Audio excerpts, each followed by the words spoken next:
Okay, so have you ever stopped and thought about how much stress is just part of daily life? Yeah, I definitely. mean, seriously, it feels like everywhere you turn, there's just something else to worry about. Right. It's nonstop. And it's no wonder that millions of people turn to medication to help manage anxiety. Oh, for sure. It's super common these days. But here's something that might blow your mind. Some of the most popularly anti-anxiety medications were discovered pretty much by accident. Oh, really? That's wild. I had no idea. Yeah, and today we're going to deep dive into the story of Leo Sternbach. Okay. He's this chemist who basically changed the world of psychiatry without even meaning to. Like completely by accident? Pretty much. It's a fascinating story. So get this, Sternbach wasn't even trying to create anti-anxiety meds. Yeah. He was actually focused on synthetic dyes in his early research. Dyes. Like for clothes and stuff? Yep, exactly. Okay. Isn't that crazy? From colors to calming the mind. It is. That's such a weird connection. Yeah. It really makes you wonder how many other big discoveries are just sitting in labs, just waiting for the right accident to happen. I know. The role of chance in science is so wild. But okay, so we've got this chemist in the 1950s working at Hoffman-La Roche in New Jersey, Okay. surrounded by beakers and vials, experimenting with all these different chemical compounds, not to make groundbreaking medicines, Right. but to make colors brighter. Can you paint us a picture of what the pharmaceutical world was like back then in the 50s? Yeah, so the 1950s was really the rise of Me Too drugs. Me Too drugs? Yeah, basically, pharmaceutical companies were super eager to just capitalize on the success of medications that were already out there. Oh, so kind of like piggybacking off someone else's success. Yeah, so they'd create slightly modified versions, just a little tweak here and there. Oh, so instead of going through the whole process of developing something totally new. Right, exactly. It was a way to get into a market that was already proven to work without having to put in all the money and effort of developing something totally from scratch. I see. So kind of like making a new flavor of cola instead of inventing a whole new drink. That's a great way to put it. And that's actually what Hoffman-La Roche wanted Sternbach to do. Oh, They asked him to develop a competitor for Miltown. It was a popular anti-anxiety drug at interesting. So they basically wanted him to make their own version of Milltown. Exactly. But Sternbach, he wasn't content with just copying what was already out there. Oh, really? Yeah. He was driven to innovate, to create something completely new and different. Good for him. Yeah, he wanted to develop a whole new class of drug. And here's where his earlier research on these things called benzeptoxdiazines comes in. Wait, benzeptoxdiazines? Huh. Those are a mouthful. I know, right? So he was working with the same chemicals for dyes and for potential anxiety meds. Yep. Isn't that wild? And that's actually a big part of what makes Sternbach so brilliant. He was able to see the potential of these benzeptoxdiazines beyond just making colors. So he was thinking outside the box, connecting these two totally different areas of research. Exactly, and that's where his genius really comes through. He recognized that the structure of these benzeptoxdiazines might have applications in other fields, like maybe even affecting how the brain works. Wow, that's some serious scientific vision. But I'm guessing it wasn't all smooth sailing, right? Oh, you're right. His initial experiments with the benzeptoxdiazines, well, they didn't exactly pan out the way he hoped. Oh no, what happened? He was met with years, I mean literal years, of frustration. Experiment after experiment just yielded no promising results. Oh man, that's gotta be discouraging. I know. And Hoffman-La Roche actually ended up shifting him to research on antibiotics. They just thought the whole anti-anxiety project was a dead end. So they basically gave up on him. Pretty much. They thought he was wasting his time. What a setback. But something tells me this isn't the end of the story, right? Oh, it's definitely not the end. In fact, this is where fate, or maybe just pure luck, steps in. Yeah. Picture this. Sternbach's cleaning up his lab, Okay. maybe feeling a little defeated after those years of failed experiments.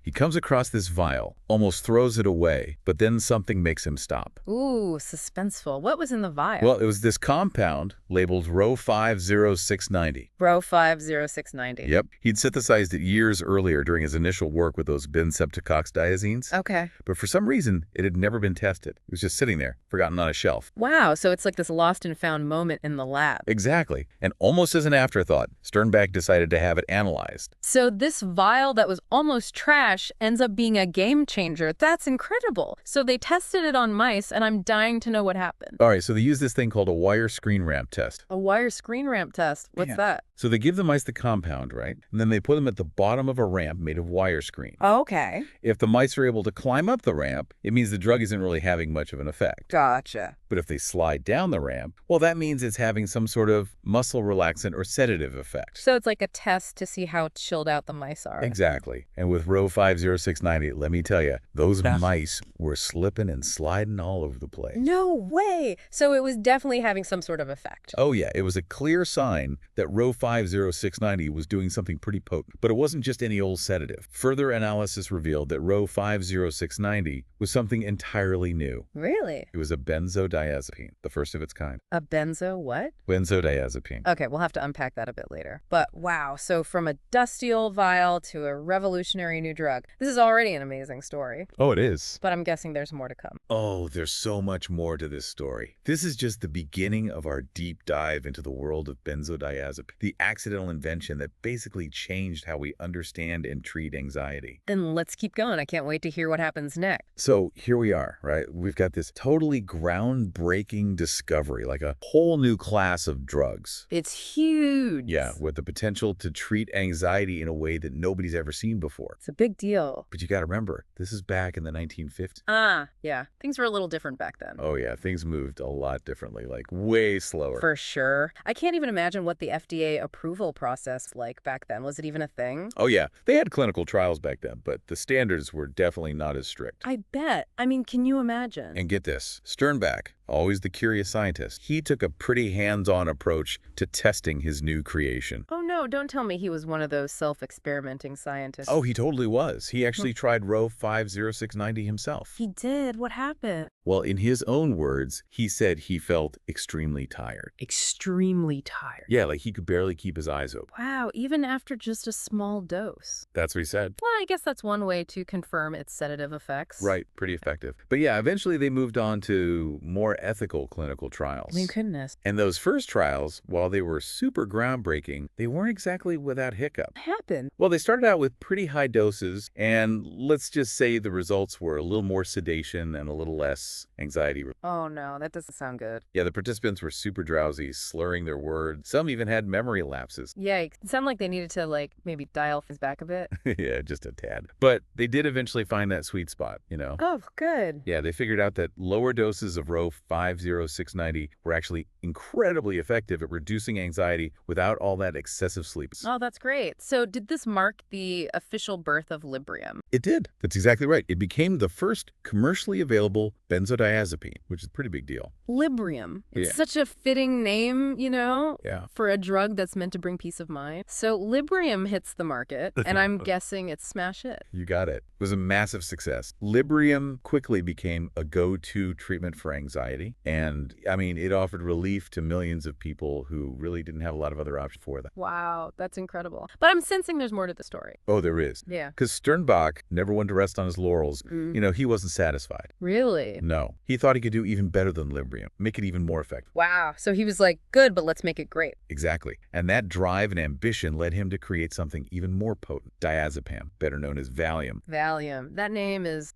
synonymous with anxiety. What made Valium different from Librium? Well, on the surface, they're both benzodiazepines. They basically work the same way. They enhance those calming effects of GABA in the brain. Oh, right. GABA, the neurotransmitter that's like a brake pedal for your nervous system. That's the one. But Valium was like a refined version of Librium, just some subtle tweaks to its chemical structure, and bam, a more potent, faster-acting drug. So, same idea, just a sleeker, faster design. Precise. And it wasn't long before Valium totally eclipsed Librium in popularity. It actually became the most prescribed drug in the U.S. in the 60s and 70s. It seemed like a miracle cure. The miracle cure for the stress of modern life. But as we all know, with most medications, there's always another side story. What were the downsides of Valium and other benzodiazepines that started to emerge? That's a great question. And this is where the story takes a more complex turn. While benzodiazepines were incredible for short-term relief, long-term use started revealing some issues. Like what? Well, people started experiencing dependence and withdrawal symptoms when they tried to stop taking them. So the very drugs that were meant to alleviate anxiety were causing more anxiety when people tried to get off them. It's a bit ironic, right? That's an understatement. Yeah, and the withdrawal symptoms, they could be pretty rough. Yeah. Rebound anxiety, insomnia, tremors. Some people even had seizures. Oh, wow. That's serious. So this whole thing highlighted this delicate balance between the benefits and the risks of this medication. It did. It was a big wake-up call for the medical community. Yeah. It made them realize that benzodiazepines were powerful tools that needed to be used carefully. It makes me think about all the other benzodiazepines that Sternbach developed after Librium and Valium, Clonopin, and of course Xanax. Did they all have the same issues with dependence and withdrawal? Yep, they all carried carried that same risk. They each had slightly different potencies and how long they lasted in the body, Mm-hmm. specific uses. Mm-hmm. But they all worked in basically the same way, by enhancing the effects of GABA in the brain. So it's like having a set of tools, right? They each have their own purpose, but all require caution and careful. That's a great way to put it. And just like any powerful tool, if you misuse it, there are going to be unintended consequences. Definitely makes you think. It makes you wonder why Valium became so incredibly popular if these risks were known. Was there like a shift in how these medications were perceived or prescribed? That's a really good question, and I think it has to do with the growing awareness of mental health issues around that time. People were looking for quick and easy solutions, and Valium seemed to provide that. So it was kind of a perfect storm,